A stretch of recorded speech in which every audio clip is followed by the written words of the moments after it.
The following podcast is a W2M Network original production. Visit W2Mnet.com for all of our other great podcasts, plus news, reviews, articles, and opinions from the worlds of wrestling, video games, football, and entertainment.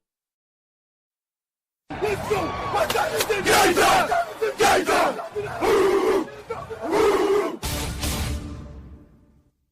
gonna be a football game tonight now. No doubt. It's gonna be a football game here. Okay. I done been here before. All right, let's go, baby. Hey. Toss to White. He's in! Patriots win the Super Bowl! Brady has his fifth!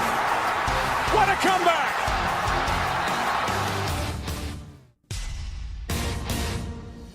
Watson. Touchdown! Hunter Renfro.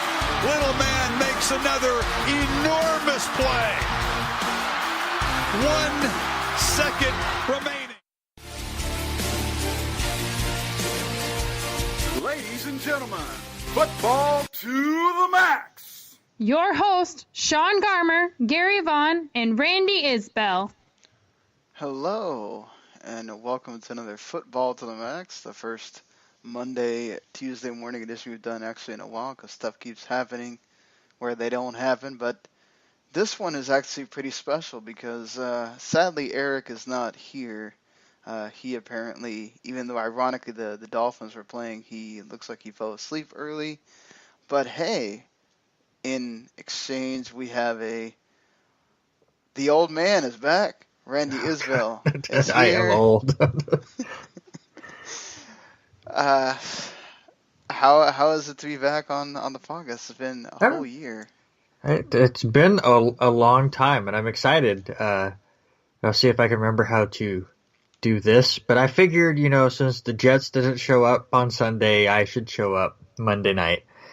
And we all know Eric, he fell asleep from excitement. I think he watched Monday Night Football with the rest of us, and his body went into shock. I mean, Jay Cutler out-dueled Tom Brady.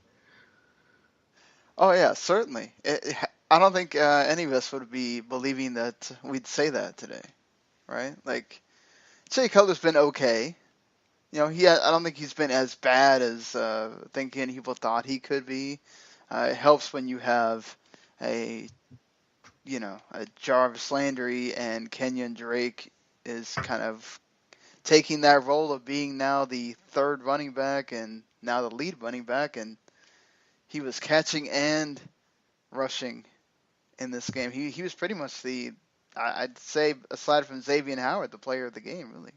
Oh, yeah. I mean, he definitely led the offense, as you said, doing it from both sides. I mean, receiving, rushing the ball. Some of the moves that he was making was just completely ridiculous, where you'd think he would get stopped for a 1-yard gain and he'd go out and get the first down. He does have that injury scare, but luckily he comes back in the game. But yeah, to me, Xavier, whatever his last name was, I think it was number 25. I just kept cussing him out because I had Brandon Cooks in fantasy, and he was not allowing that to happen at all. But to me, he was completely fantastic. It seemed like every time on third down they would try to go to Cooks, and there was just nowhere to go. I mean, some of the plays he made, a couple of interceptions on deep bombs, one where he was 3 steps behind and came back. It just shows you that it doesn't matter how good you are. Playing a team twice in 3 weeks is extremely difficult, not only because they're going to come up even better the second time and try to not let you sweep the season series, but you kind of do get lethargic. It's a Monday night game. They're playing the Steelers next week, and even the great Tom Brady can, even though he won't say it, can take a team a little lightly, and then before you know it, you've gotten punched in the mouth a few times and you can't come back. It's weird because, the Dolphins have been a team that have actually played Brady pretty well in the past. And I think here what happened is that really just, they knocked Brady off his game. It's good for Brady and the Patriots to have the off game this week and not in the game that, is going to be hyped up to all hell between the two leaders in the AFC next week, and it should be. But let's be honest too. The Dolphins have a lot more to play for, right? They are in the playoff race still if they win. Yeah, The Patriots are okay. And I still don't see the Dolphins as a playoff team. I mean, they're definitely still in it, especially that second wild card spot in the AFC is just a cluster at the moment. And I, for one, when the whole Cutler situation went down at the beginning of the season, thought it would be just fine for Miami. You give me Tannehill or Cutler, I call it a wash. I mean, obviously Cutler was going to have to take time to get into the offense. I didn't see Miami as that great of a team to begin with, but in a conference that other than the Patriots and the Steelers, and I guess you can throw the Jaguars in there now, no one wants to really prove themselves as a solid playoff team. Beating the Patriots and getting yourself to 6-7 and giving yourself a chance. I mean, anything can happen. And honestly, if they can play defense like that, where the secondary can be so good and that front four can put so much pressure on the quarterback where he has just no time, you can definitely see them run the rest of the table. I mean, it would be interesting to see how this game would have went with Gronk in there to be the dump-off specialist. Without the dump-off ability, it seemed like the Patriots only had two options: run the ball, which you couldn't do against Miami, or try to find a wide receiver, which, correct me if I'm wrong, I don't think he connected with a wide receiver till the third quarter. Oh, no, you're right. No, so, I mean, they completely... It was really just Amendola, and he was throwing to, like, Dwayne Allen, pretty much. But it will be interesting for Miami, though. You look at the rest of their schedule.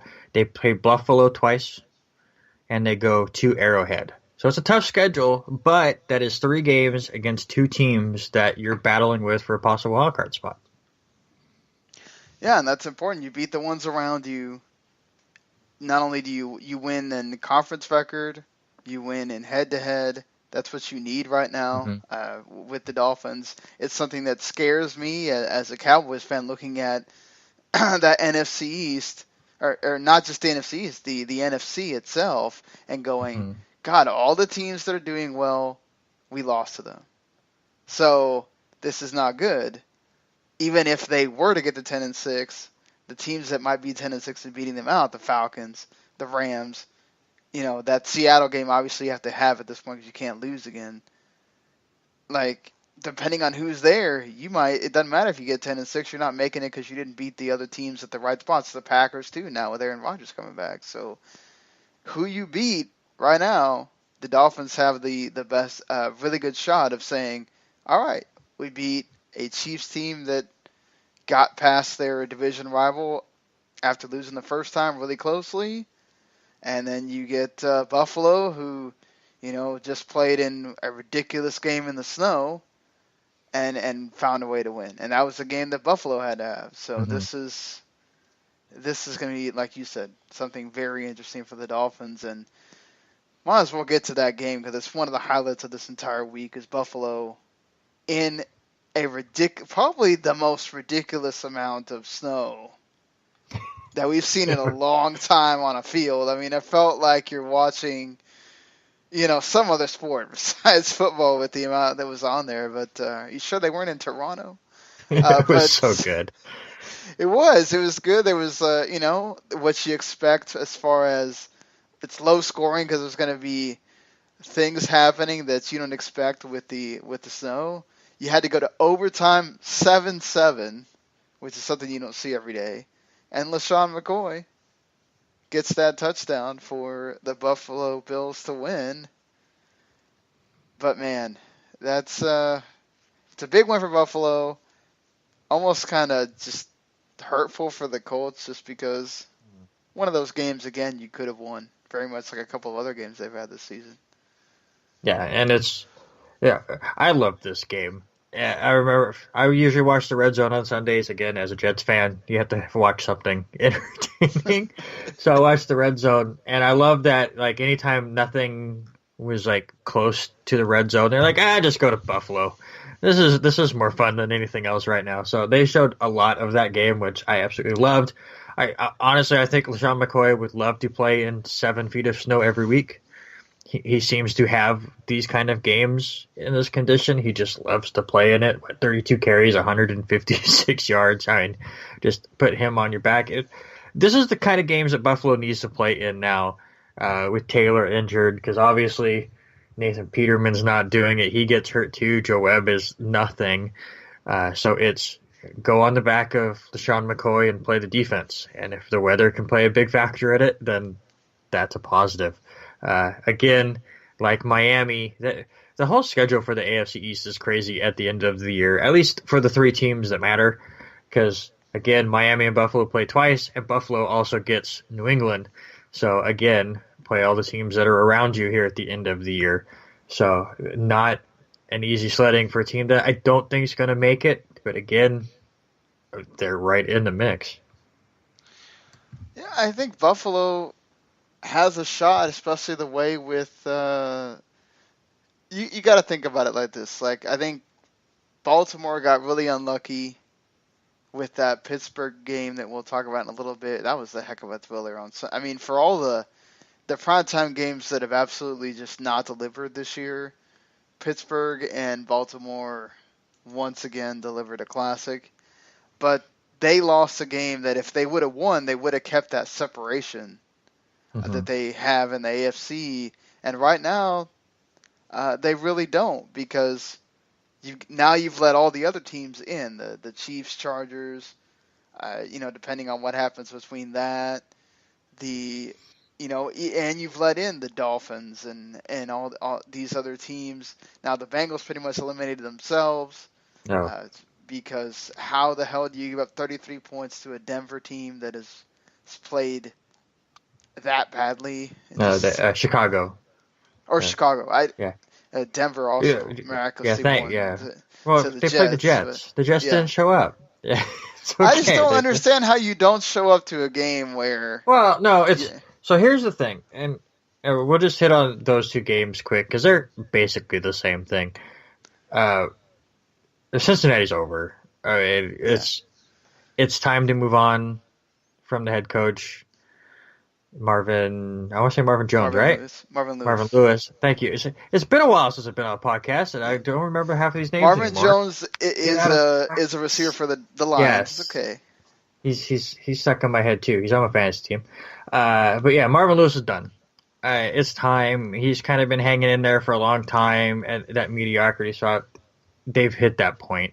And you can kind of tell that the season's over for Cincinnati, and they have thrown in the towel. The Jets have been such a weird conundrum this year.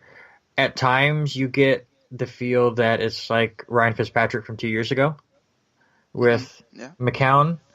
He's like, no, look, I can actually be a decent quarterback, not great, but a decent enough quarterback with some young talent around him, and they could go out and surprise anybody at home. I mean, the fact that they almost beat the Patriots at home, the fact that they almost beat the Falcons at home, they lost one to the Buccaneers, which was a sham. I don't know how they end up blowing that one. But at home, they have been extremely tough. On the road, not so much. And they proved it here as you go to Mile High, which is a tough place to play, even though Denver is god-awful. And they completely no-showed. So if you're a fan of Chicago and Denver, it's great that you get a win. I can't see this continuing for any of them. Yes, Trubisky does amazing against the Bengals, 25 of 32 for 271. This is not his coming out party yet. I mean, still a long ways to go. I think the one thing I've taken over the last 2 years, and I haven't been able to share it on the podcast, is we have gotten to the point where we overreact about young quarterbacks so fast. I mean, how many people gave up on Goff after his rookie season? And now he's turned it around. And this year just shows that you can't. I mean, Josh McCown, very old, can lead a team. You have Case Keenum leading Minnesota and actually playing extremely well. And if his name wasn't Case Keenum, he would be in the MVP race. But because it's Case Keenum, we go, no, we can't do that. There's no chance. So it's like any quarterback, if you put him in the right situation, can shine or be a bust. And it's the same thing. We'll talk about Kaiser later. I think I see some really good signs out of him if they give him a chance. But I know 80% of the world has already given up on him, and he's like, yeah, Cleveland needs to draft a quarterback in the first round next year. No, they don't. So we'll see. Well, the GM's already said that that's what they're doing. Yeah, and it's dumb. But like again, Kaiser is showing signs. Trubisky is showing signs. But again, don't take anything great because it was Cincinnati giving up. But it's nice to see Trubisky going out and doing something. But to me, I wait for 2 years until I finally go, okay, now let's evaluate. Because at this point, it's like the first pass of their rookie season, and we go, we're done. He's terrible. Well, yeah, and I think it also helps a lot for Kaiser to have receivers that actually, want to be there, not like Kenny Britt, who, it says a lot that the first thing that the new GM does when he gets in there, let's release a receiver that has played like crap this season, and a veteran that shouldn't be doing that. Even if you're playing for the Browns, you're still playing in the NFL. That's not a God-given right, it's a privilege. And I get it, maybe he was doing it to get off the team, but I'm assuming this is not going to help you when you try to get on another team later. Mm-hmm. And you get Josh Gordon back, who, if he can stay on the field is one thing here. But the dude is still, doesn't matter how much time he's off the field, he's showing he's a dynamic player. For his sake, I hope that he can fix his demons completely and he's over this now and he can finish out his career strong. I mean, his touchdown catch that's typical Josh Gordon, the way he reached out for that one. So just for his sake, I hope that he can overcome all this stuff finally and just shine on the football field. And for Cleveland, they definitely need a playmaker like that. They showed signs that they could beat Green Bay, but give credit to Brett Hundley for some of those late drives that he had in that game. Him and Jamal Williams had an outstanding game there too, and definitely sets up an interesting run for them over the last 3 games as they get Aaron Rodgers back. I have to say, I remember last year we were coming down to the wire. I don't remember this much intrigue and this many different kind of possibilities with 3 weeks left. If I remember right, last year was, this team could, but yeah, right. There's a lot that can change over these last 3 weeks. Yeah, that's what's actually really impressive about this season is, the AFC has been bad. We have to be honest about that, but it leaves it to where, man, if one of these teams get in, they could be dangerous. And maybe except for the Titans, who are kind of going down a downtrend right now. Yeah. But the Jaguars showed that whether they win this division or they get in as a wild card, you don't want to play them. Seahawks had to deal with that front and center with Russell Wilson making some incredible throws to make it close. And then, of course, it bites him in the butt.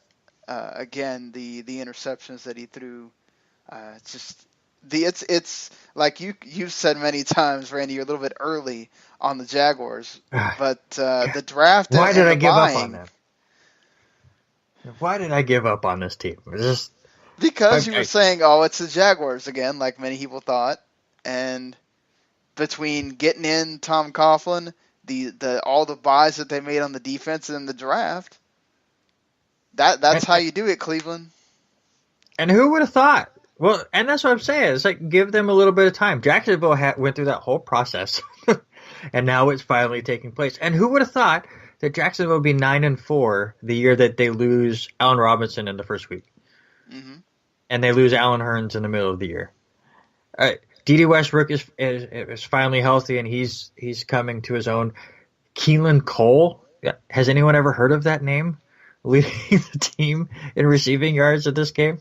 I mean, obviously, it definitely helped to get Leonard Fournette and to really get him that running back that was going to help Blake Bortles and take some of the pressure off of him, who I have to admit is playing much better lately.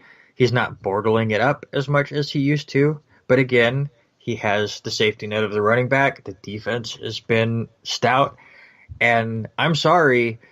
Again, I live in the Northwest, so I have to deal with Seahawks fans all the time.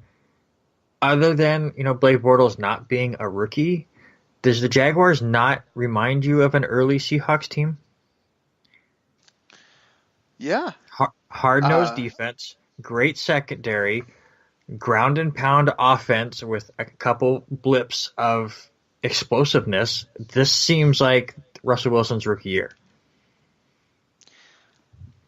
Other than, I think Russell Wilson proved in his rookie year that he was still better than Blake Bortles is right now. I would not compare Bortles to Wilson, but a decent enough quarterback. And Wilson had his troubles in his rookie year, but his elusiveness has been amazing. And I'll just touch on that too. Even though they lost this game and Russell Wilson threw 3 interceptions, Russell Wilson won the MVP to me just watching this game, because you take Russell Wilson off of the Seahawks, not only do they get blown out this week, they would be under 500 by a long ways. Oh, yeah. What that man does, I mean, and at least 2 of his interceptions were, let me try to do something and throw it 60 yards down the field and hope my receiver makes the play. Because they were down and he was trying to do stuff. But how he can... I hate the way he plays. I don't like it because it's backyard football to me, where he just scrambles and waits for a receiver to get open. But when you have an offensive line that's that bad and receivers that can't create separation off the line, you have to do what he's doing. And without him, the Seahawks are nothing. So, again, they lost. He threw 3 interceptions. To me right now, he's the front runner for the MVP. Oh, yeah, I don't think there's any... I mean, I think, with the way Hundley's played in Green Bay, even if, Aaron Rodgers leads into the playoffs, I think you could take him out of there. I think you brought up, before we started, that the ones leading the playoff race didn't have great stat lines this week. Or not the MVP race, but, Carson Wentz goes down. I think Carson Wentz would have been the winner. Very much like Derek Carr last year, had, they've been able to stick around the entire season. But Russell Wilson right now, especially if Seattle can make it into the playoffs. And you can definitely make an argument for Carson Wentz, or you could have, obviously, before the injury. But to me, it's how you put the definition for MVP. Do you put... this team became the best team because of this guy, or this team would be complete garbage without him?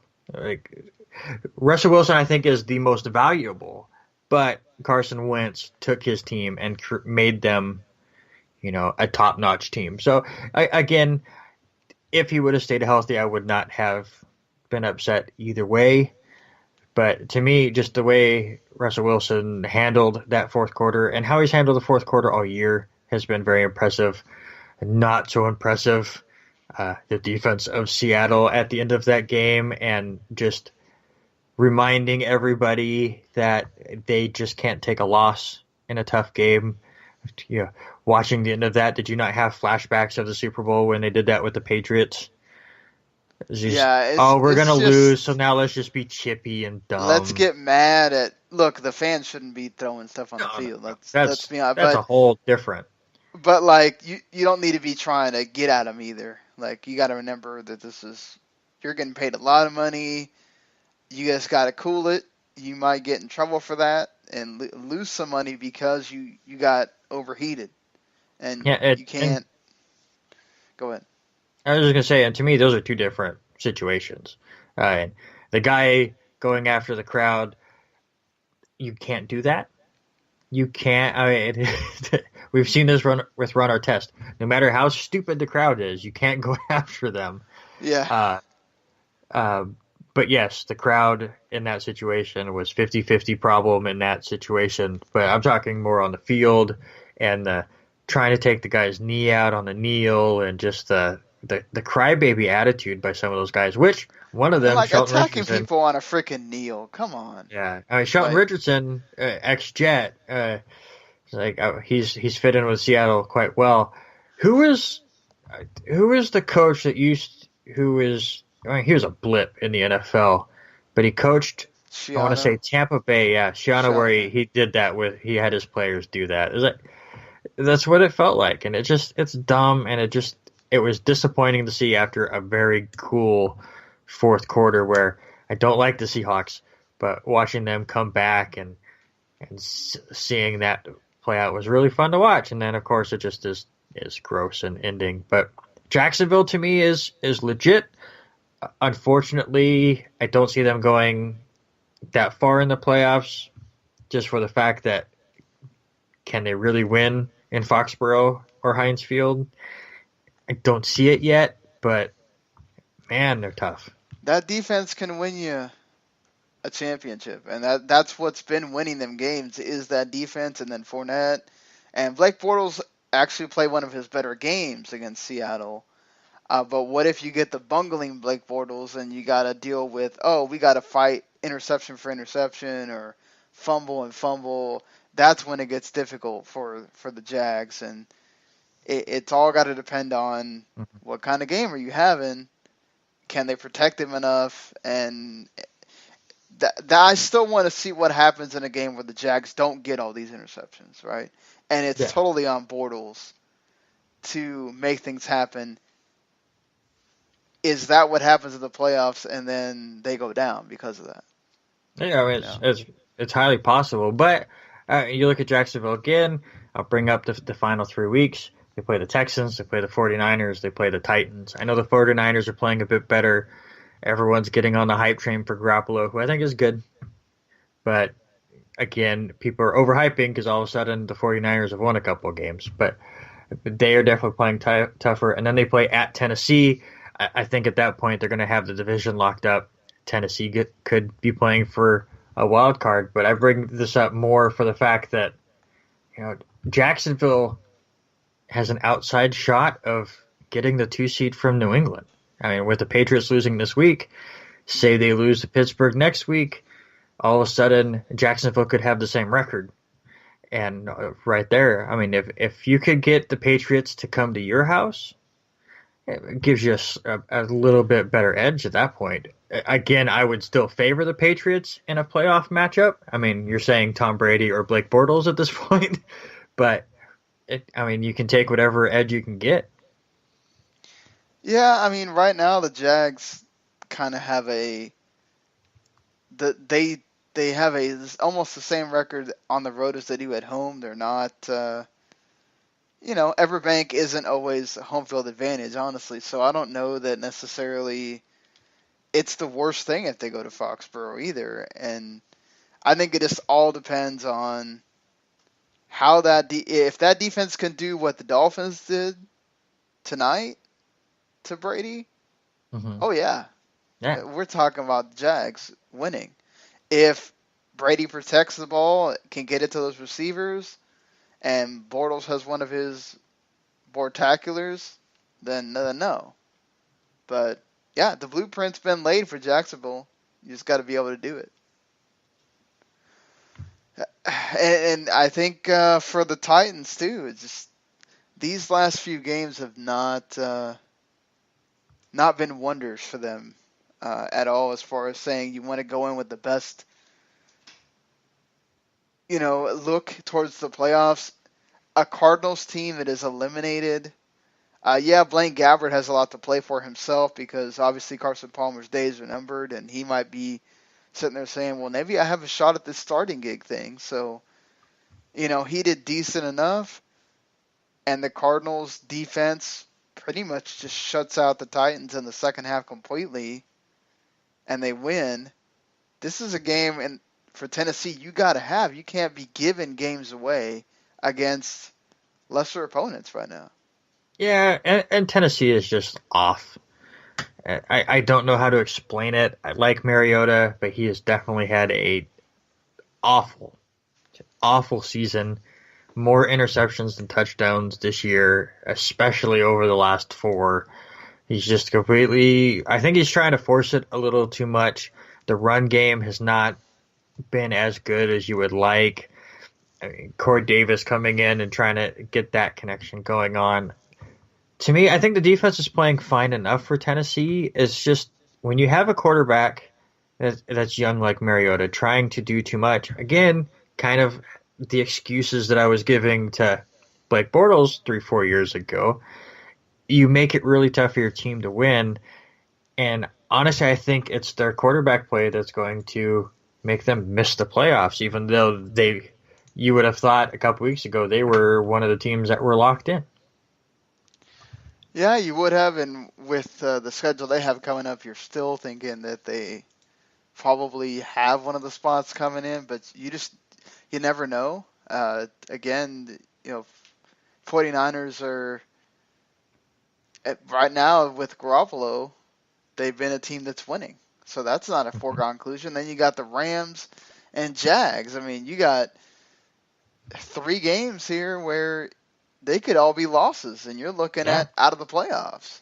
So, and I think what you said, the reason why he's doing so much is because that running game just hasn't been there.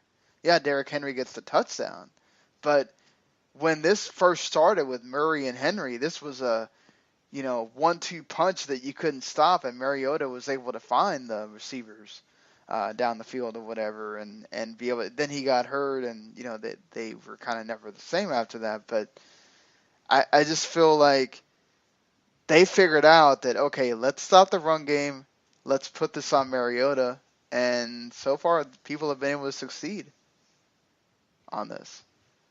So yeah, and it's definitely going to be interesting to see. If you go back and look, they've played a lot of really close games, so maybe their record is a bit smoke and mirrors as well. Maybe they weren't that next level that a few people are starting to annoy. But it's going to be interesting. Again, they're sitting there 8-5, have the front runner spot for that first wild card spot. Got to win a couple games here in the last 3. Yeah, certainly do. Just to make sure that you keep one of those wild card spots alive, because like we talked about, with a lot of these teams getting hot, like the Chargers have been, and they don't seemingly stop for anyone, and the Bills keep winning games even though you think maybe they might lose one here and there, got to watch out. That one could get taken up really quick. You're leading it by a game right now, but let's say you lose next week to the 49ers, or in a game that the Rams kind of got to have to keep pace the way the Seahawks are playing. You've got tough matchups, and the Chargers go in and blow away. Look, the Redskins were eliminated at this point, and they were down guys again. I don't know how many times Kirk Cousins have played without Trent Williams and various parts of his offensive line. His receivers have not been there this year at all. Do you think we can make a call and get West to play the offensive line this year for them? Maybe. Yeah, he might do a better job than some of those backups. It's been rough, and anybody that's listened to this podcast for a long time knows I love Kirk Cousins. It's not going to happen, but I want Cousins on the Jets in the worst way. I think he's awesome. But oh my God, the offensive line's been terrible. The receiving issues. I thought Terrell Pryor was going to be great for this team. He was garbage before he got hurt. No Jordan Reed. That's a mess. But you look at the Chargers, they're winning that division. That's my prediction right now. Who would have thought that a month ago? And who would have thought that this Saturday night game against Kansas City would be for basically the division with the way this season started out? But that's going to be one amazing game that I can't wait to watch on Saturday. But listen, Phillip Rivers over the last month has put himself, honestly, if you really want to think about it, possibly in the MVP race as well. I don't think he's going to win it, but he goes out and wins these last 3 and turns this around and wins the division. He has been playing phenomenal lately. Oh, yeah, I think you have to put him in that conversation if they go and win the division. They will have to have won, 7 games in a row to end the season. It's incredible to be able to do that. Not only that, and go on and win your division. Yeah, you have to count on the Chiefs playing badly for a huge stretch there as well, which, that has nothing to do with Rivers, even if they win next week. But you have to give it up to the guy. He's throwing it out there, scoring touchdowns. One thing that's huge for him is Keenan Allen being healthy Yes. the entire season. And Tyrell Williams coming on as well. That defensive line with Bosa and Ingram are monsters. Mm-hmm. So, they've got the right mix of everything right now. And even with playing in a soccer stadium, these guys Right. are doing it. So, So, uh, well, I've but already said that I think they're going to win the division. Do you think they're going to win the division? it's hard for me to think that this roll is going to stop. That game on Saturday is huge, though. Yes. So let me play devil's advocate because I'm just looking at stuff. I still think that they're going to win the division and they are for real. But you look at their schedule. Obviously, they started 0-4. They've won 7 of their last 9. You look at the teams that they beat, and you start wondering, has this been a mirage? I don't think so. Just from the eye test, No, I think they can you're play you're well. beating. Okay, yeah, But you look, beat the Giants, Raiders, Broncos. you beat the Okay.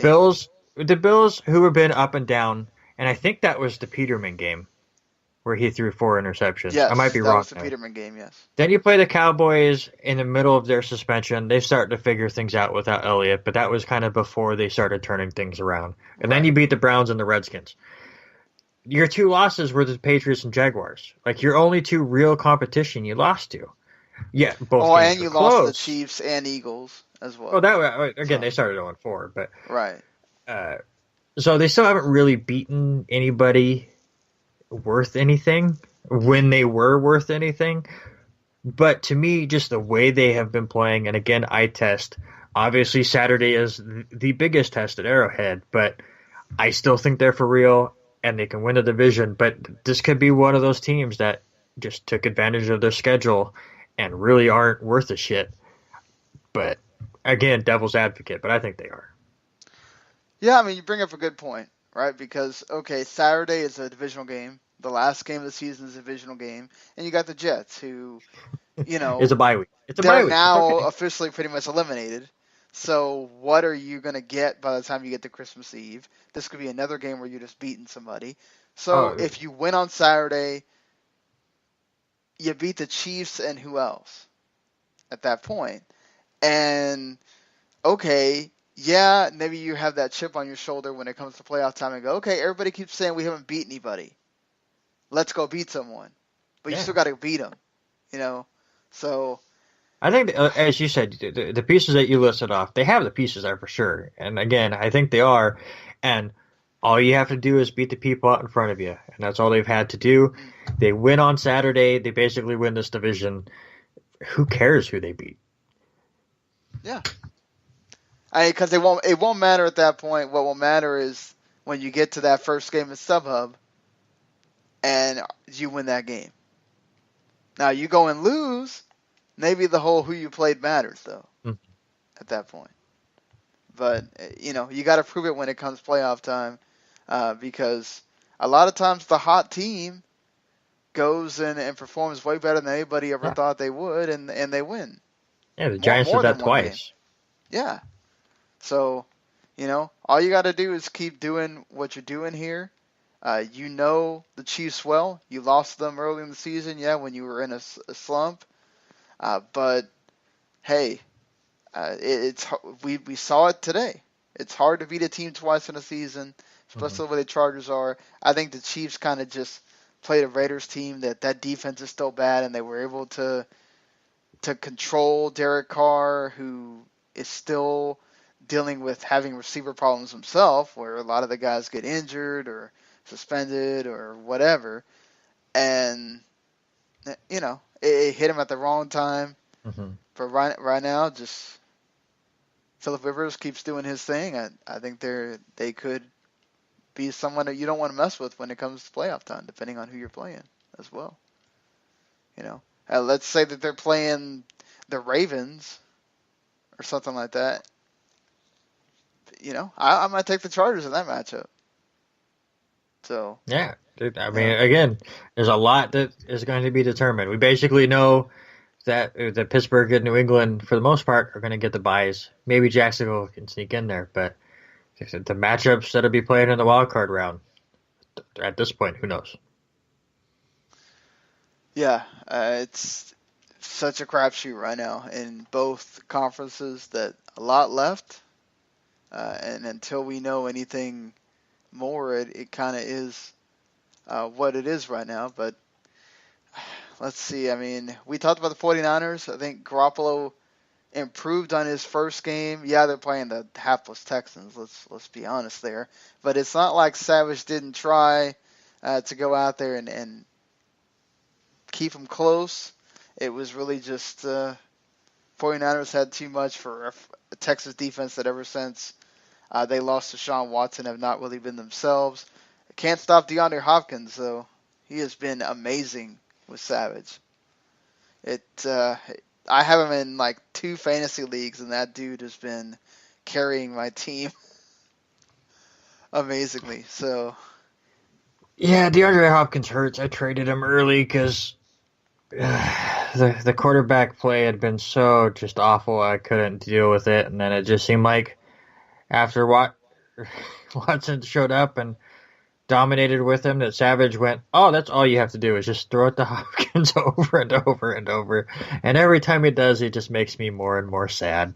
But yeah, these are 2 teams that we could be talking about in the future. I mean, obviously with Watson getting healthy next year, they have the pieces there with Fuller and Hopkins on offense. The defense, it's getting a little bit older, but you can find pieces there. The 49ers are intriguing to me, because I want to see exactly how Garoppolo does in a full season and how he can kind of progress. He has some young talent there, and they're kind of in that middle section. We talked about the Cleveland Browns, and we talked about Jacksonville, who used to be like the Cleveland Browns. And San Francisco's kind of in that middle part. They've been rebuilding a little bit. They're not ready to contend, but they're not garbage. So next year is kind of that tilting point.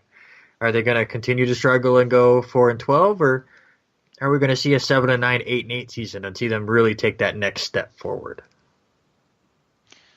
Yeah, I think that's, you got Carlos Hyde. Goodwin has been actually just very solid for them this season.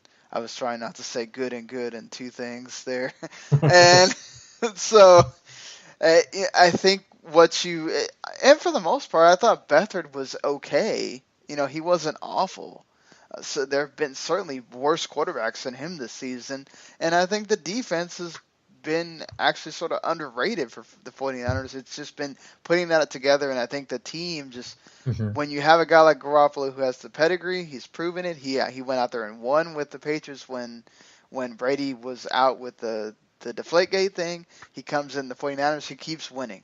And let's say you win these last games and you go into the next season knowing, okay, we're 6-10, and all those wins that we got with Garoppolo, that sets you up for feeling like, hey, we could be something. And let's be honest, would it be good for them to have a higher draft pick and maybe get Garoppolo some help, either a receiver or offensive line help, or I don't know if you want to go on you've gone a lot on the defensive side lately. Sure. But I think the confidence for them and for Garoppolo, for Shanahan and for everybody to know, okay, we got somebody here. We don't even need to think about one of these quarterbacks in that draft. I think it's better for that team in the long run because you traded a pretty high pick for the guy. Yeah, absolutely. I don't see them winning the last 3 of the regular season, but obviously they're not going to go out and try to lose them on purpose. This is, as you said, trying to get the build toward next year, see what they got, to get the pieces working together, and just get the reps out on the field. And again, as a Jets fan, I'm going to be selfish here, but I want to see Garoppolo do well because that was the main destination for Kirk Cousins. And I don't think Cousins is staying in Washington, even though they should pay the man. So the Jets are over here still needing a quarterback. I mean, because they just refuse to give either of them a chance unless McCown breaks his hand, and then they're just kind of forced to have to. So why not? I mean, I think with Cousins, he's certainly not helping himself. this season. Part of it is, I mean, a lot of it's not his fault, right? Yeah, none of it's his fault. You lose Right. Chris Thompson, one of your big weapons that you found this season. Jordan Reed has not been healthy. And you have an offensive line worse than the Seattle Seahawks, and you're not as fast as Russell Wilson to get away from it. You have offensive line that do it. keeps getting injured. Just poor guy. Like constantly cannot deal with. He doesn't know who's going to be playing in front of him every week. Jamison Crowder can't catch a ball to save his life, and that dude's supposed to be one of the guys you let Deshaun Jackson and Pierre Garçon go for. That's another thing, too, with the 49ers. Imagine if Garçon had stayed healthy. Yes. How much that would have helped Garoppolo right now. And, it's awful for Cousins, but what a lot of people aren't going to look at that. They're going to look at the stat line from this year, and the Redskins are going to say, you know what? You bet on yourself too many times. You didn't do enough this season to say that we owe you that money. And they might go back to that original deal and say, okay, look, we'll still offer you this original deal that you turned down, and you decide whether you want to take that or not. And if he doesn't, I'm sure that there will be that team that pays him, whether it is the Jets, whether it's – I don't think San Francisco needs him anymore, even though they could, I guess. And Cardinals could come after him. There's teams out there that if they say, okay, all we need is a quarterback, Kirk Cousins is a proven guy, let's go out there and get him. So for me, I still think the Jets are a huge candidate for him more than almost any other team, because I think the Browns need to just go after one of those rookies, and they're going after Cousins isn't gonna. It's gonna help you. But, Kaiser is fine. Yeah. Give him a chance. Give Kaiser a chance. Even if you don't think Kaiser's fine, I still think that you're gonna take out Sashi and everybody else to go put in a veteran guy. No, that's what I'm saying. Yeah. I don't think they need to. I don't think the Browns need to draft a quarterback. They need a few other different places. I think Kaiser is showing signs. I mean, we talked about him enough for a week 14 recap, but Kaiser's fine. Talking about somebody being fine now that he has to step into a role. Carson Wentz does get injured, torn ACL, and this has been the year for torn ACLs. It's awful. They hold on and beat the Rams. Big game that clinches them the division. Nick Foles was obviously a proven guy. He's been in the system. I think that was under Chip Kelly, if I'm not mistaken. So, different deal there, but still has incredible talent around him. Do you think that there's Brandon Graham called Carson Wentz our everything. Nick Foles is obviously not their everything. Can you... Maybe the rest of the season isn't necessarily that important, but what about the playoffs? Do you feel like they can feel confident with Nick Foles? Does Minnesota feel confident with Case Keenum? Yeah, but you've had a whole season with Case Keenum, though. But it's just my thing. Even though Nick Foles is not a household name, and yes, Nick Foles has had his chances and has not been amazing, he can have a resurgence, and I think he's going to be fine. I think the death of the Eagles is a little early right now. I heard all over the radio today, oh, well, the Eagles are done. I mean, they're going to make the playoffs, and they're going to be an easy out. Nick Foles is nothing. I don't think Nick Foles has ever had this many weapons around him. I don't think Nick Foles has had a defense as good as the Eagles can be at times. I mean, they gave up 35 to the Rams, who puts up a lot of points. I don't think Nick Foles has had 3 running backs as good as he has right now. I'm not saying that they're going to be as good, because I don't think Nick Foles is at the level of Carson Wentz, but he doesn't have to be. You can ground and pound. You have Alshon Jeffrey who you can throw it up to. you have a defense that can keep you in games, and yes, the NFC is stacked, and that's the thing that worries me. If this is the AFC, I like them to get to the AFC Championship game, and we'll see what they do against the Patriots. But I think they dip a little bit, but could they – I mean, they're most likely getting a bye week. Could they go out and get 2 wins and get to the Super Bowl? Sure. Yeah, I mean, I think you look at the rest of their schedule, though. You're playing the Giants, who, they are what they are right now. They're pretty much just waiting out the season. The Raiders, by that point, if they lose their next game, they're out of it. They may have nothing to play for by that time. And the Cowboys, it all depends on if they win the next 2 games, which, you're playing the Raiders in one of them, a team that also is fighting for a playoff spot, so that's a toss-up right now. Then you're playing for a Seahawks team who, even though you're playing them in your building, that's really tough. You do get Zeke back at that point, but, even then, that game, by the time you get to the Cowboys, is a wash. Do they even sit? Do they play Foles at that point? They could sit him to get the playoff game. So this is a manageable schedule. Yes. And that's also where, you brought up with the Chargers is like, he's going to get playing time, right? And the team might look sort of similar, but will you have played anyone that makes you go, okay, here we go, we're going into the playoffs, and now we're playing,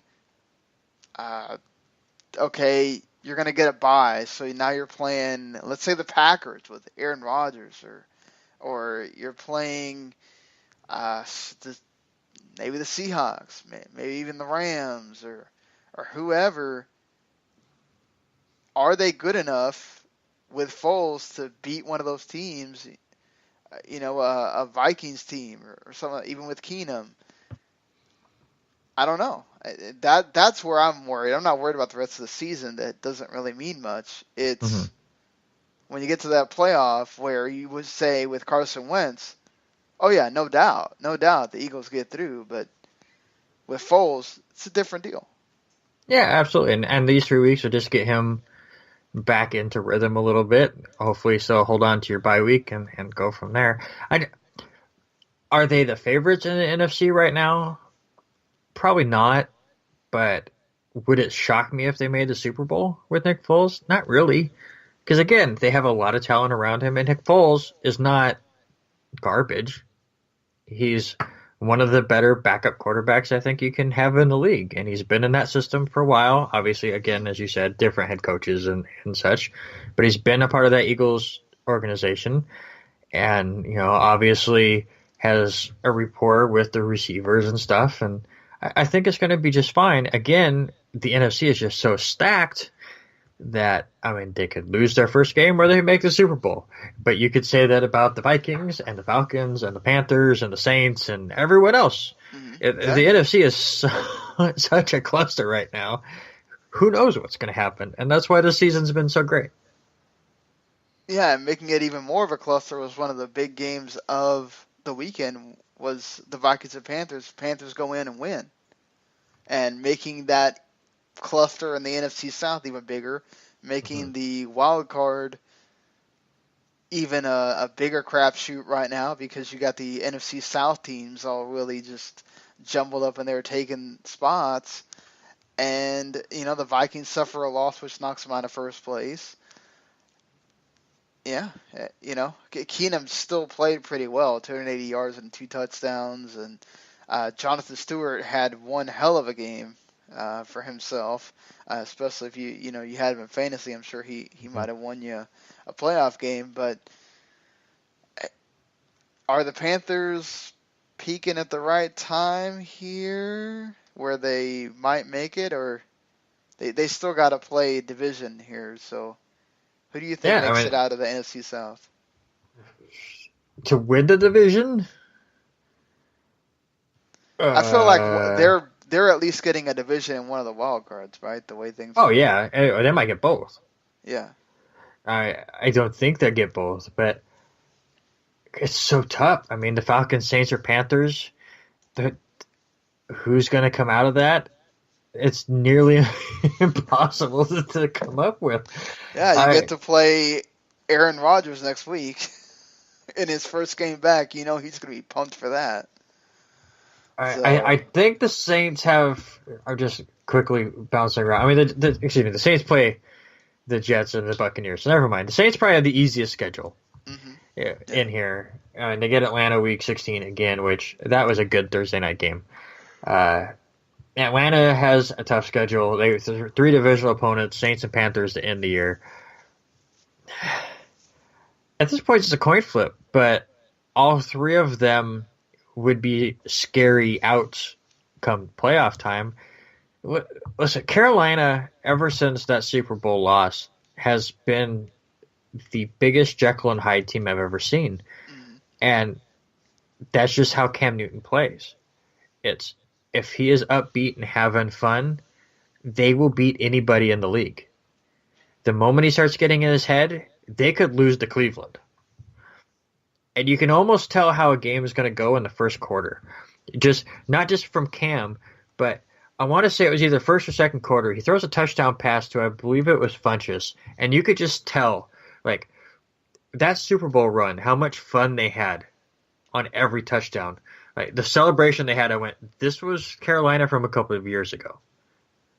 This is the version that we saw them go, 14-2, 15-1, and run through the playoffs until they got steamrolled against Denver. It was like, this was the team that was so much fun to watch. This was not the emo Cam that we saw last year. So if they can keep that role going, I think Carolina is the best team. The Saints definitely have a very improved defense, and they have a lot of weapons. But I don't think that defense is playoff ready if you're not in a dome. They've definitely taken those steps forward. And Atlanta, they are just an enigma themselves this year. Like, they're hanging in there, but I just don't think they have the same pieces as they have. So, to me, I think Carolina has the slight edge. And Atlanta, if I'm saying one team doesn't make the playoffs, I'd say Atlanta doesn't. But what do you think?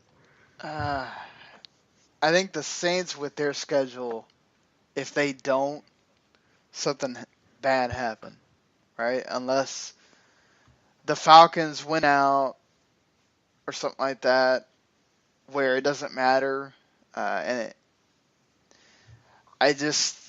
can't see it where the Saints don't get in one of those 2 spots. Mm-hmm. I mean, if things keep going the way they're going, they might take all 3 spots that are left. So, the problem is that they can't win out with all playing each other. So, I mean, that's the problem, is they all wind up playing each other at some point here. But I feel like you said with Carolina, there's games where they have games like this, right, where Stewart plays well, or McCaffrey runs it up, catching balls, and Cam's running and throwing to Funchess and throwing to whoever, and they're getting wins, and the defense is playing well. And you have games where they get completely shut down in the running game, and Cam Newton has no idea what to do, and he gets frustrated, and they don't play well, and it could happen for him in this game against the Packers, where Packers know that they have to win out. And Rodgers is going to feel like, look, I'm coming back after everything, the team did with Brett Hundley to keep us in this position. And that could very well be a loss. You got the Buccaneers that you should be beating at that point, even though the Buccaneers have been interesting. They seem to find a way to stay in games. And then you got a Falcons team that by that point, this could be the playoff game before the playoff game, right? And it's in Atlanta. I still think the Saints get the division at the end of the day, and it's hard to count out Cam Newton when that game matters. But I just like Atlanta's team more, just the way that they're built with the running game, the dual threats Julio Jones. I know Matt Ryan's been not himself this year. He has not been the Matt Ryan we saw last year. But I feel like they can do enough, and I think it's Saints and Falcons and the Panthers wind up being out. Could you imagine? I mean, it's going to most likely happen because, again, the NFC has been so stacked that like we could be talking about Aaron Rodgers and Russell Wilson not making the playoffs, but Nate Peterman starting a game for the Buffalo Bills in a wild card game. It's the way of the NFL. Right, And absolutely. The way of the NFL. This crazy stuff. How one conference can be so much rougher than the other one. And, you're talking about, like, teams from last year, the Cowboys, too. They could be out just from the fact that 10-6 is not enough. If they are, they got 2 games that they should be able to win, especially now without Carson Wentz. And that game against the Seahawks is going to be everything if they can get past the Raiders this week. And, even then, even with that, because they lost to the Falcons, because they lost to the Packers, because they lost to the Rams, it may be a case where, those teams are in front of you. You can't do it. And I don't know. I hate to do this because, again, it's like, I was always on Zeke's side about you fight for your record, you fight for your name, but man, you wonder if he would have taken that suspension a little earlier. You win one of those games you lost. You're 11 and, you go 11-5, different situation. Yeah, and that's the difference between, I don't want to say real life because, there you go. I guess I'll go that way. Real life and a game. I mean, his real life situation and going through that, if he didn't do anything, yeah, I was right there with him. Fight for everything. Fight for your name because that's, as he says, everything you got. If he did do something, he's just a piece of shit and shouldn't play in the NFL to begin with. But yes, does it affect the season a little bit differently if he is suspended the first 6 games rather than this late in the season, especially because they had the Falcons, the Eagles, the Chargers, the Chiefs were in there. Yeah, of course. But, to me, even if Dallas would have eked in, especially with how tough the NFC is, I know you're a Cowboys fan, I just don't think they're there yet. They have those pieces with Prescott and Elliott for years. But Prescott has definitely slumped a little bit. There were times Elliott didn't look good at all. I remember that early game against the Broncos where he got 8 yards. Yeah. That was just a game where everybody was bad. Oh yeah, he definitely turned things around and became the Zeke of his rookie season. He kind of got in that midseason form. Honestly, about the time where it looked like maybe the legal stuff was going to be behind him for a little bit and he could kind of clear his head. So definitely look for the Cowboys next year. But that's what I worried about Dallas and kind of that sophomore slump for everybody. But again, they're a game out and you never know. And they play a team week 16, as you've said a couple times, against the Seahawks, which that could very well be loser is eliminated kind of a game. And then who knows about week 17 when they play the Eagles. They kind of toyed around with the Giants a little bit on Sunday. And I'm sure a lot of you Cowboys fans aren't going to admit it, but I'm sure you were nervous in the second quarter. Like, really?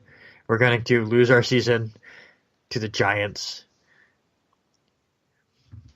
Yeah, I thought about it for a little. It was getting me a little nervous. That whole 17-10. I was like, oh, God, here we go. Eli Manning is going to pull one on the Cowboys and screw the whole season. And no, they were able to pull it out and pull away. And, hey, all that matters is you get those 20 points in the fourth quarter. I'm not complaining. Huh. I don't care if they play that against the Raiders or whatever and they end up eking it out. All that matters right now is the wins. They just got to get the wins, but you got to get help, right? You could do this, and I've said this a bunch of times, it doesn't matter. And it could be that way for a lot of these teams, right? The Packers could go through the same thing, Cowboys could go through the same thing. Uh, you know, the Vikings need to be watching out because if they go through a tire slump, you're looking at a problem where you're playing for that division in the last game. So they need to make sure that they win one more. And for me, the reason why I haven't talked about them, they eked out a win against the Bucks, but I feel like the Lions are out of it right now. They have been just. I know Stafford's been playing rather well, but that team has not looked like a contender Yeah, to me at all. and his injury definitely worries me. I don't think he played that great on Sunday. Again, definitely good enough to get that win, but they showed it last year. How many fourth quarter comebacks did they have last year? Like 6 or 7 of them. It was ridiculous last year. And they're trying to do that again. They're playing a lot of close games, and they're not winning as many. But they just don't give you that belief. I'm with you. Like, when you talk about contenders that are right now sitting outside the playoffs that could make it, even though the Lions are right there, they're the last team you talk about. I mean, you talk about the Seahawks, you talk about the Packers, you talk about the Cowboys. Oh yeah, the Lions are 7-6. They're an interesting team, but I mean, I don't think they make it. Again, if they're in the AFC, I'd give them a great chance. That's just how this year has panned out with how deep the NFC is. But I'm with you. I'm a Stafford fan, but their defense just is not that great. Their running game has been awful. Amir Abdul has been garbage. And Theo Riddick, it looks like he's going to be the number one guy, and that doesn't scare me as a defensive coordinator. So, but you know what? They play the Bears, they play the Bengals, and that's definitely 2 games you can win. So they could be that team where both of us have just went, yeah, we're not worried about it. But next thing you know, they're 9-6 playing the Packers week 17, and winner can make the playoffs. Yeah. This season has been goofy. Yeah, and it's going to be so much fun to see. So many of these games matter too. Even if you hope that there's a lot more games mattering by then, where some of these teams do take losses that are the 9-4s. Basically the NFC South teams got to start taking some losses that aren't against each other. But let's hopefully the Saints will just run away with it, and the Falcons and Panthers are still they're stuck in the mud with the Packers, Cowboys, Lions, and all these other teams, and it's a fight to the finish. I'd hate to see it just be, all right, it's 5 teams for one spot, and it's almost impossible for a lot of them. Hopefully, it's both spots that are up for grabs, and even some divisions maybe. So, and can I just get on a soapbox just for a second? Go ahead. We're just talking about how great the Sunday night football game was, and that was a classic. Thursday night game was really good. Monday night game was good because it was surprising, right? Right. What the hell, NFL next week? We're talking Colts. Which I was going to get to that, but we were just talking about Saturday night game, Chargers and Chiefs. That's good. We have big matchups with playoff implications between the Packers and Panthers. That's going to be a good one. Rams and Seahawks, Patriots and Steelers, right? What do we get Thursday night? Denver and Indianapolis. Saturday we get Chicago and Detroit. I mean, it could be interesting, but really compared to those, Sunday night, I know the Cowboys have a chance, but the Cowboys and Raiders, really? And the Falcons and Buccaneers. We have such amazing matchups, and we get such duds, especially Thursday. I want to know the ratings for Thursday night. Yeah, I think at that point, when they made the schedule, you're thinking, oh, the Trevor Simeon has figured it out, and Right. Andrew Luck's playing for the Colts, right? So it's interesting. The 2 Peyton teams going at it, even though maybe Peyton was going to be there and sideline or something. I understand, and you can't switch a team the Thursday night, but it's just damn. Yeah, it sucks. I mean, at least Saturday you do have the Chargers and and Chiefs. That's going to be good. You know, they're not all going to be winners. I mean, it is what it is, but hey, it could have been much worse. You know, and plus are they going to, I don't know, maybe they flex that Dallas and Raiders game. I don't think you can flex this late. I think we're past that. No, they flex if they flex Dallas and Giants out of the 1 o'clock, I think this is when you can start flexing, actually, for Sunday. No, I mean, I would like, because it's Monday. It's already Monday night. Oh, they usually do that like on Sunday. But that's what I meant, like during the week. It is a playoff contention game, right? Basically another game where Dallas either eliminates somebody or they are honestly, eliminated. I get it. To me, I mean, that game is, whoever loses that game is out. Right. On their side. So, I mean, I get it. You but still it's crazy. have, you know, Rams, Seattle, and Pittsburgh and New England in the 4 o'clock spots. So, you know, I'm sad for anybody that gets stuck with Tennessee and San Francisco, but it is what it is, you know, at that point. But then look at the 1, you know, and I'm sure, you know, the prime 1 o'clock game is going to be Green Bay and Carolina. So you got good matchups across the board for all those slots. You know, you got what could be a stinker on Saturday, or it could be a good game if they let Trubisky throw the ball. So, you know, to me the only stinker for national is Denver and Indianapolis. That's a rough one. That is the time to do anything other than watch the NFL. Sadly, Eric and I will have to be watching that game, but. And then Atlanta, Tampa Bay could also be one of those that, ugh. And the worst thing is the bowl season won't even start by then, so you can't even watch the bowl game instead. Cannot do that either. It's like it's the middle of the next week, right? It's Saturday. December 16th. December 16th? Yeah. So Troy no game. And North they Texas. take off that Monday or something? What? So is it like where there's only one game on that Saturday, the 16th, and then they? No, there's a bunch on There's a bunch on Saturday. They take off Monday, and then it's like one a day. Oh, okay. For a little bit. That's fair, I guess. But decided to start being able to watch some of these bowls though. And then of course who do you think's gonna win the championship?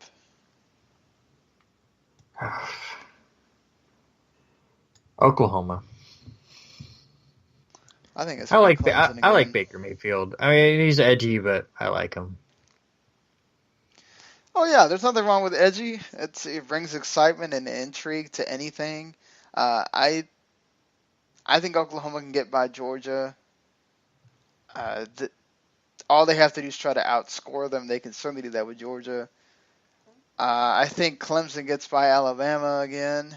It's going to be a rough one, but I think they can do it. And I think Clemson retains and champion once again. It could. I mean, I think they made a mistake. I mean, if you're just going to have these weird seedings, why not put Alabama third just for the hell of it? Just so Alabama and Clemson could fight in the national championship for the third straight year. Oh, because you know. No, I know. The crap that would be happening. I'm not saying it, but just so you could have a triple, a three-peat for the national championship. Just do it for fun. Oh, Lord. The people crying foul for that system would be... We already have so many people wanting to, like, either go to 8 or go more. It's like... 8 is the most you can go. You can't go more than that. That's what I keep telling everybody. And don't do the whole guaranteed conference champion or whatever, all that stuff. Like, well, that again, that is if you want to be fair. If you want to be fair, conference champions should make the playoff because that's what it is. It's like winning your division, right? College football and college sports in general are not about fair; they're about the intrigue. I mean, because you have so many teams. It's tough to come up with a system that is. Well, they do it fairly in basketball. No, they have 64 teams. teams. But get a little you do crazy. get whoever wins the conference championship tournament does get in automatically. So Well, yeah, but that's not fair either because that's a one and done. I mean, you play for Yeah. 5 months and you lose one game, you're out. I mean, you're not in college basketball. You rarely get the best team is your national champion. That's the way it is. But again, they build that up for the most fun couple of days in all the sports. And college football loves that they have a whole season of debate. right. And that's what they have. So they spread it to 4. I mean, I can see going to 8 because then you still get a little bit of an intrigue, whether it's Auburn or USC or Penn State or Miami that gets in or whatever. But if you go to 16, you have a 4-loss Stanford that would probably make it at that point. Nah, I just don't want to see that happen because then it's basically like watching the NFL. I think what's great about college football is I think even with 8, what you get is more certainty as to, okay, we really did have a real national champion now because some of these teams that you could have fought for being in there and could have done something. Okay, listen, when you get to 8, does that mean that UCF should get a better shot at being in? Yes, I think they should. Should they get an automatic? No. But, that's where you've got to weigh that whole thing of, well, you got to remember these schedules are made like 10 years in advance. Yeah. So it's not like you can really do much about it. And This is rough. And how great would it have been if they had an 18 playoff and they let UCF in and UCF played at the first round with a backup coach? Yeah. Or would Frost have been able to fight for saying... There's no way that he's going to get that job and then they're going to go, you can actually recruit in like 2 months. You can wait for all the good recruits to go and then you can come join us. There's no way he gets that job.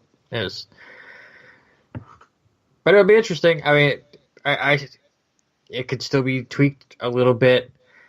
The people that go, this playoff kills the bowl season. It's like you didn't care about the bowls anyways because it's not like North Texas in their bowl game had any chance of winning the national championship. So the fact that there's a playoff doesn't kill that at all. But those bowls are just there to give them a consolation game. And just one more game. Why not? Yeah. And you get some matchups that are usually a little bit different. I wish honestly, the one thing I'm sad about with bowl games still is the fact that they are still tied to conferences. Yeah. Let's get it really goofy. Let's not set it up where it's like the 5th team in the Pac-12 will play the 4th team in the Big Ten every year. Who cares? Let's get wacky. We've never seen Western Kentucky play Oregon. Let's see that. Yeah, exactly. Let's have some fun stuff, but I think that's set up for like years, so it'll be a while before. That is honestly it's the easiest. Yeah, I mean, it's really easy for them to set it up. You kind of know based on how you finish where you're going to go already. I can see why they do that, but it's just I get your point too. That's what bothers me. It's like, they're going to have to actually move some stuff around because of the who got in, and it being in the Rose Bowl. But it's like you still went with the matchup you would have had or whatever. And honestly, the thing that I hate the most about the bowls is they spread it out so much. Mm-hmm. I mean, I get it. You want the ratings. You want the games to get their views and stuff. But the fact that the college football season ended at the end of November and you're going to then determine the national champion in January. Could you imagine the regular season for the NFL ending in December and the Super Bowl was in June?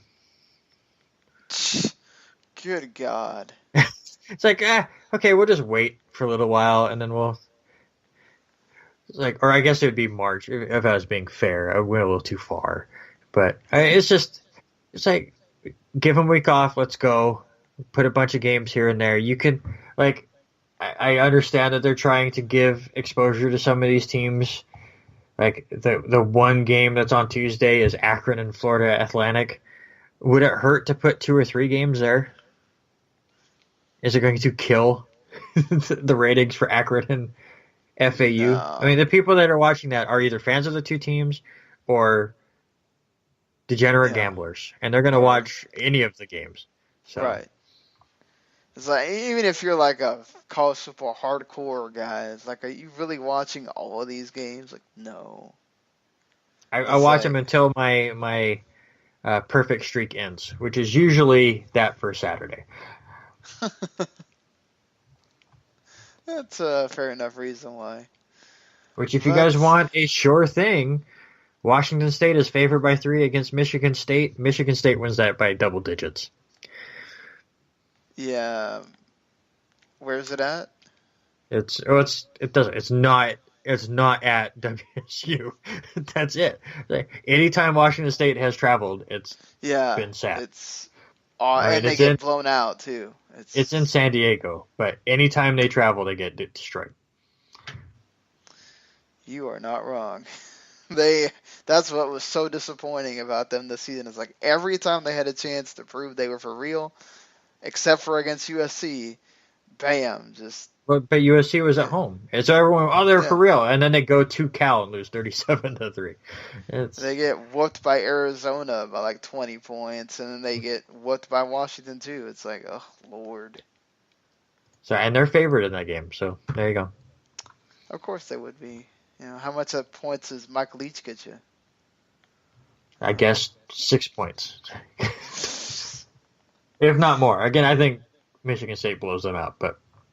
Yep. Well, anything else you want to discuss before getting out of here? I think we covered up a lot. I don't even think we had a format after a while, but I think that went okay. We didn't, but it was good. It was good just talking about things, and I missed this. Yes, it's like having a conversation about football.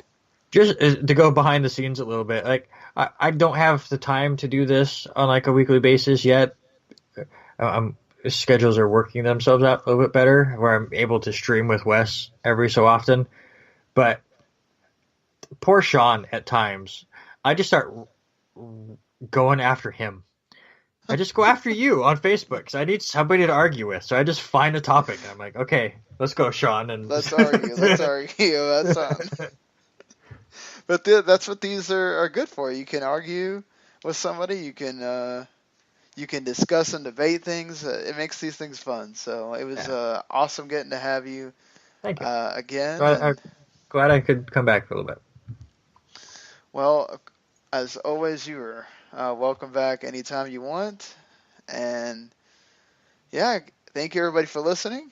Hopefully you stuck with us here for this almost hour and a half. And if you liked what you heard, you can always hit the subscribe button at Football to the Max, or you subscribe to the whole W2 Network and get everything that we do, not only what we do, as far as myself or Gary or even Eric over there at the kickoff. You get all the partner podcasts, which are great, and they keep continuing to grow in number, so that's awesome as well. Check out that W2Net.com, which is still going, and thank you for last word on football as well for having us on there. And until Thursday night, Friday morning, we'll see you later, everybody. The following podcast is a W2M Network original production. Visit W2Mnet.com for all of our other great podcasts, plus news, reviews, articles, and opinions from the worlds of wrestling, video games, football, and entertainment.